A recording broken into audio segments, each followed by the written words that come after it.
প্রকৃতি যেন এক বিশাল গল্পের বই, যেখানে প্রতিটি পাতা ভরা আছে জীবনের রঙে। আজ প্রাণীকথার আড্ডায় আমরা শুনব এমন এক ভালোবাসার গল্প যা জন্ম দিয়েছে ত্যাগ, শক্তি আর আশার। আসুন চলুন জঙ্গলের গভীরে, যেখানে হাতির পরিবার বনছে অদ্ভুত এক জীবনের কাব্য। জঙ্গলের সকাল। সকালের কুয়াশা এখনো গাছের পাতায় ঝুলে আছে। বনের ভেতর দিয়ে ধীর পায়ে হাঁটছে এক বিশাল মা হাতি। তার সুরে স্পর্শ করে পাশে হেঁটে চলেছে ছোট্ট বাচ্চাটি। বনের পাখিরা যেন গাইছে নতুন দিনের গান। হাতির জীবন কেবল শক্তির গল্প নয়, এটি ভালোবাসা আর পরিবারকে আঁকড়ে ধরার গল্প। মাতৃত্বের শক্তি। এই মা হাতিটির নাম রাখা যাক গঙ্গা। গঙ্গা গত কয়েক মাস ধরে গর্ভধারণের কষ্ট সহ্য করেছে।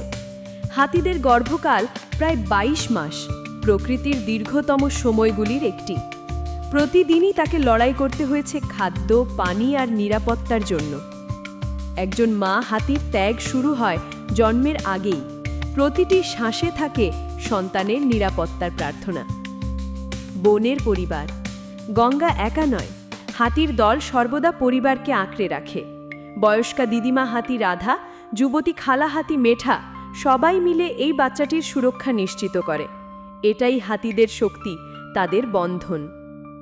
হাতিদের পরিবার যেন এক চলমান দুর্গ, যেখানে ভালোবাসা দেয়াল আর ঐক্য তার ভিত্তি। বিপদের মুখে ভালোবাসা। একদিন বনে আসে খরা, পানি নেই, খাবার নেই। বাচ্চাটি তৃষ্ণায় কাঁদছে। পুরো দল ছুটছে কয়েক কিলোমিটার দূরের জলাশয়ের দিকে। মা গঙ্গার পা রক্তাক্ত, কিন্তু সে থামছে না। বাচ্চার চোখে ভয় দেখে তার সুর দিয়ে বুকে টেনে নিচ্ছে।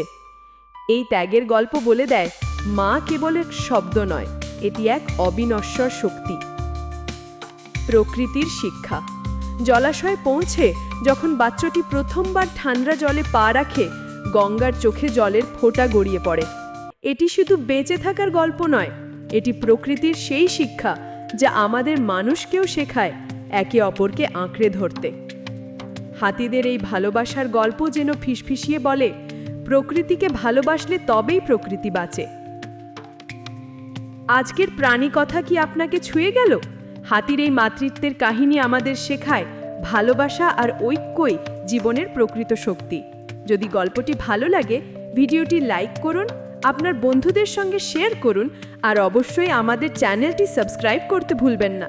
আপনার একটি ছোট্ট ক্লিক আমাদের আরও অনেক বন্যপ্রাণীর গল্প নিয়ে আসতে সাহায্য করবে।